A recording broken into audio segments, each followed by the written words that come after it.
नमस्कार दोस्तों, किसी भी न्यूज चैनल पर आपको ये तस्वीरें दिखी क्या? ऐसी भीड़ की तस्वीरें किसी भी चैनल से आपको पता चला क्या कि देश की राजधानी दिल्ली में आज लाखों लोग जुटे थे? किसी भी न्यूज चैनल से आपको यह जानकारी मिली क्या कि देश की राजधानी दिल्ली में करीब 1.5 दर्जन राज्यों से अलग अलग तरीकों और साधनों से चलकर लाखों लोग राजधानी पहुंचे थे?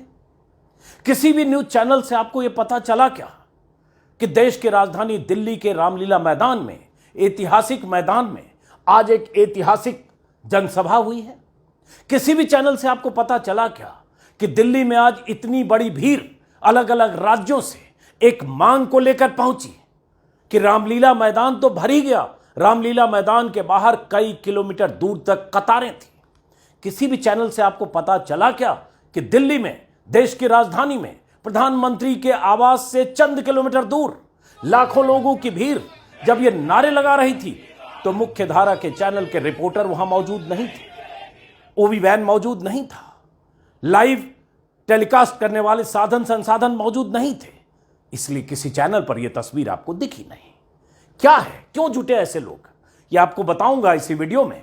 हमारे वरिष्ठ सहयोगी एनके सिंह विस्तार से आपको बताएंगे, लेकिन यह सवाल इसलिए पूछ रहा हूं कि ताकि अंदाजा लगे कि जब कोई जनसमूह विशाल आकार में भी दिल्ली में जुटता है और वो समूह प्रधानमंत्री मोदी की सत्ता से सवाल करते हुए कुछ मांग रखता है और वो समूह अगर बीजेपी सरकारों से अपनी मांग बुलंद करने के लिए दिल्ली में ऐसे जुटता है तो उसकी आवाज चैनलों पर गूंजती नहीं और चैनलों के जरिए आप तक पहुंचती नहीं। इसलिए मैंने नीचे लिखा है कि मोदी के डर से ब्लैकआउट। क्या यह मुमकिन है कि दिल्ली में लाखों लोग जुट जाएं, विशाल जनसभा हो और उसके बाद चैनल पर 2, 4, 3 मिनट के लिए भी वो खबर न दिखे तो क्यों न मान लें कि मोदी के डर से ये ब्लैकआउट है, क्योंकि ये जो लोग जुटे थे इनकी मांग मोदी और मोदी की सत्ता से है, बीजेपी की सरकार से है। ये लोग ओपीएस की मांग को लेकर जुटे थे, ओल्ड पेंशन स्कीम, जो पेंशन स्कीम कांग्रेस शासित राज्यों में 4 राज्यों में लागू है और झारखंड में लागू है, बाकी बच गए बीजेपी शासित राज्य। वो स्कीम जो प्रधानमंत्री वाजपेयी के कार्यकाल में खत्म की गई थी और जिस मांग को लेकर देश भर के लाखों कर्मचारी आंदोलित हैं। क्या नारे लगे, और फिर कहूंगा एनके सिंह विस्तार से इस पेंशन स्कीम के बारे में कुछ मिनट के बाद इस वीडियो में आप देखेंगे। मेरा मकसद तो यह बताना था कि चैनल कैसे ब्लैकआउट करते हैं अगर आप बड़े जन आंदोलन का किरदार बनकर दिल्ली पहुंचते हैं, लेकिन उस आंदोलन की मांग अगर मोदी की तरफ है तो वो उस आंदोलन की आवाजों को कैसे दबाया जाता है। अब ये तस्वीर देखिए और इस आवाज को सुनिए।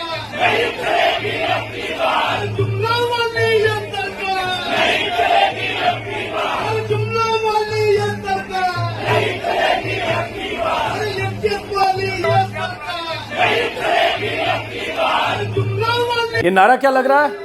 ये नारा लग रहा है जुमलों वाली ये सरकार नहीं चलेगी अब की बार। जुमले किसके? प्रधानमंत्री मोदी के। मांग किससे? प्रधानमंत्री मोदी और बीजेपी की सरकारों से। अब ये तस्वीर देखिए, इसलिए मैंने कहा ये ऐतिहासिक तस्वीरें। अब ये रामलीला मैदान खचाखच भरा हुआ है, वायरल वीडियो है ट्विटर के हवाले से। इतने सिर हैं कि यहां दूर दूर तक रामलीला मैदान में कोई पैर रखने की जगह नहीं, और ये सब स्वतःस्फूर्त है। ये किसी राजनीतिक दल की तरफ से जुटाई गई भीड़ नहीं है। इनके लिए 50 रेलगाड़ियां और हजारों बसें, उसके इंतजाम बीजेपी या कांग्रेस किसी दल ने नहीं किए। ये वो संगठन है, देश भर के संगठन, जो संगठन मांग कर रहे हैं ओपीएस, ओल्ड पेंशन स्कीम के लिए, और काफी दिनों से तैयारी कर रहे थे। अब तस्वीरें देखते जाइए। आप इसी से सोचिए कि इतनी बड़ी खबर को, इतनी बड़ी सभा को, इतने बड़े जनसमूह में उठी मांग को कैसे चैनल्स की तरफ से दबा दिया गया और आप तक ये मांग पहुंची नहीं, आप तक ये तस्वीरें पहुंची नहीं। ये तस्वीर, सारी तस्वीर अभी कुछ घंटे पहले की दिल्ली की है। ये देखिए कैसे ठसाठस सड़कें भरी है, लोग आ रहे हैं, रामलीला मैदान की तरफ बढ़ रहे हैं। ये रामलीला मैदान की तस्वीर है। ऐसी तस्वीर मैंने अन्ना आंदोलन के समय देखी थी। ऐसी तस्वीर तब दिखती है जब प्रधानमंत्री की कोई सभा होती है और बीजेपी के नेता कार्यकर्ता 2 महीने से काम करते हैं, सैकड़ों बसों में, कई बार हजारों बसों में लादकर वहां लोगों को पहुंचाया जाता है, लाया जाता है और उसके लिए तमाम तरह के इंतजाम होते हैं। लेकिन ये ओल्ड पेंशन स्कीम की मांग करके दिल्ली आए लोग थे जिनकी आवाजों को दबाया गया या आप तक नहीं पहुंचाया गया।